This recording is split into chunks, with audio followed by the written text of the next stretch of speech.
اخواتي وحبايبي عاملين ايه؟ رجعت لكم النهارده في فيديو جديد في الكوره مع الشقاية.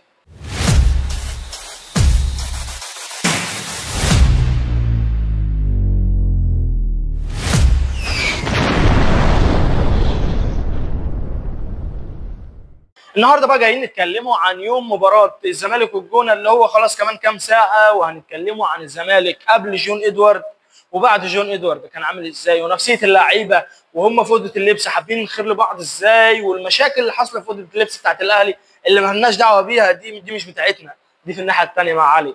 قبل جون ادوارد بقى كان معانا مدرب ممتاز جدا وهو جوميز ده كان عارف يتعامل مع اللعيبه نفسيا كويس جدا، عرف يخلق من اللعيبه شباب ما بيقولوا، عرف يخلق من الفسيخ شربات.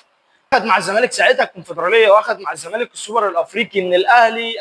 ساعه اما الاهلي كان معاه سكواد مرعب والزمالك كان معاه لعيبه قليله جدا، ما كانش معاك في الفريق كله غير هو كابتن الفريق ساعتها كان زيزو ساعتها، وقدر يحقق مكاسب كبيره مع الزمالك، وفي الاخر مشى وخلع. ساعتها هو راح نادي الفتح السعودي، قال لك ده في مشروع بيتعمل هناك وهو اللي هيقود المشروع ده. بعد كده قلنا ان خلاص بقى في تخبطات في الزمالك، طبعا النادي مش مستقر ماديا، بايظ ماديا، كل معنويا ماديا اي حاجه نفسيا، اي حاجه الزمالك كان بايظ فيها.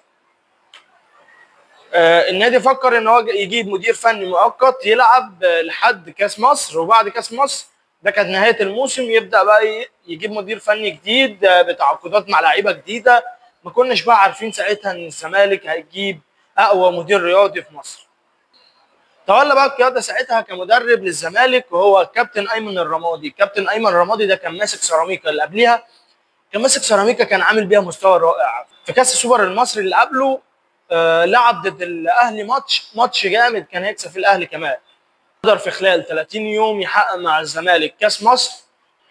وطبعا انا حابب اوجه كلمه للكابتن ايمن الرمادي، انا بشكرك جدا، عملت انجاز مع الزمالك في وقت قليل جدا، ان انت تكسب بطل افريقيا ومعاك سكواد اقل منه بكتير، ماديا اقل منه بكتير، تقدر تكسب منه كاس مصر، ده انجاز تاريخي.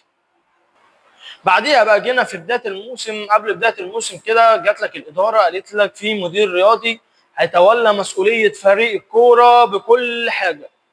هو مين بقى يا جماعه؟ جون ادوارد. طب انت سمعت عن جون ادوارد ده فين؟ محدش يعرف، لان فاركو مش الفريق الجامد اللي انت تسمع عنه. كان هو ماسك المدير الرياضي بتاعهم، او كان هو المدير التعاقدات بتاع الفرقه، كان هو اللي عامل فريق فاركو اللي قعد في الدوري بتاع 4-5 سنين. وكان بردك هو اللي متولي الاسيوطي او بيراميدز، اول ما بيراميدز طلع كان هو اللي متولي التعاقدات، وهو اللي كان مكون فريق بيراميدز كله. فبردك ما كانش ليه الاسم الجامد او اللمعه اللي تستحق ان انت تجيبه الزمالك، او ان هو يبقى مسؤول عن فريق الكوره بكل تفاصيله. طبعا اتهاجم في البدايه، بس ايه، قلنا خلاص الزمالك احنا لازم ندعمه الزمالك في الفتره دي كلها، لازم ندعمه الزمالك، جمهور الزمالك ورا الاداره ورا جون ادوارد لحد ما نشوفه بقى هيعمل ايه. جاب 10 صفقات من معظمهم كلهم اجانب، اللي هو ادم كايد، بس الميزه اللي هو عملها ان الفلسطيني لما بيتقيد في مصر بيتقيد ان هو مصري. جاب ادم كايد، عدي الدباغ، الاثنين فلسطينيين فتأيدوا ان هم ايه، مصريين. جاب لك عمرو ناصر المهاجم الجامد اللي كان بيلعب في فاركو السنه اللي فاتت، وكان المهاجم المميز في فاركو، وكان الهداف بتاع فاركو. وجاب لك احمد شريف ده اللي هو بيقدر يلعب مهاجم وبيقدر يلعب هاف ليفت. وجاب لك جناحين بقى، جاب لك خوان بزيرة وجاب لك شيكو بنزا.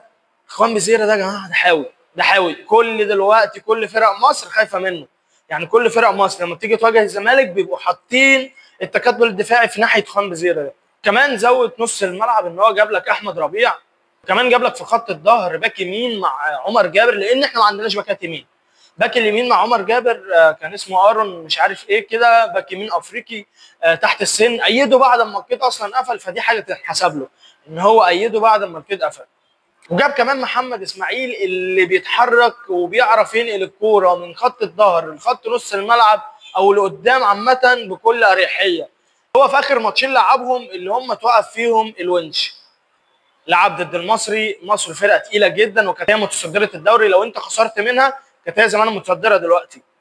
لعب ماتش ولا اروع، ما تحسش ان فيه هيبه من عنده، لا بدا يستلم الكوره وبيعرف يقف على الكوره كويس قوي في الحته اللي ورا دي. فده مع جون ادوارد والصفقات اللي هو جابها، صفقات مش هي العاليه قوي، مش هي بالقيمه التسويقيه العاليه قوي، بس لعيبه هتعرف تلعب في الدوري المصري وهتعرف تركبك الدوري. طبعا كان في قلق من سكواد بيراميدز وسكواد الاهلي، لان طبعا سكواد الاهلي فيه لعيبه مرعبه شبه تريزيجيه، شبه زيزو اللي كان عندك ومشى، مش بنقلل منه لكن هو لعيب كويس جدا.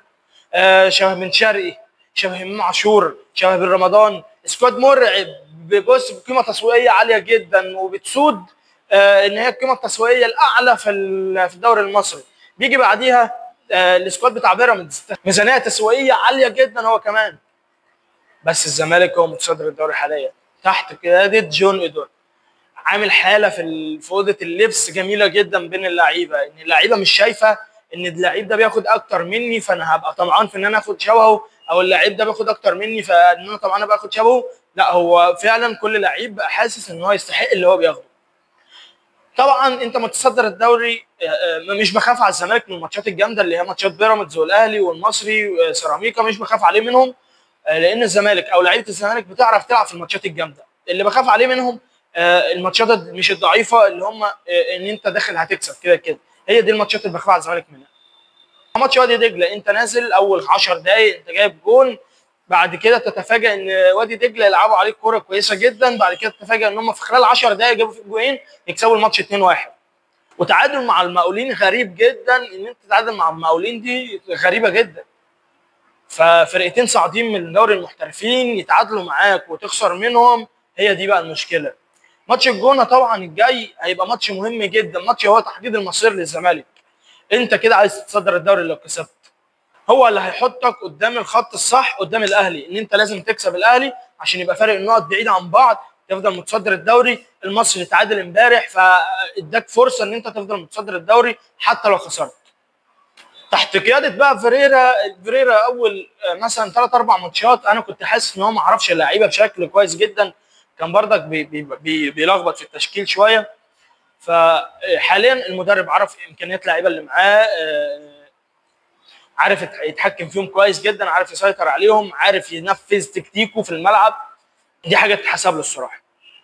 التشكيل اللي انا متوقعه ان الزمالك هيلعب بيه، طبعا انت عندك غيابات كتير، محمد شحاته للاصابه، بنتايج للوقف، بزيرة للوقف، عمر جابر للاصابه، شيكو بانز ما كانش بيلعب عشان كان متعاقب من المدير الفني عشان كان بيغيب عن التمارين.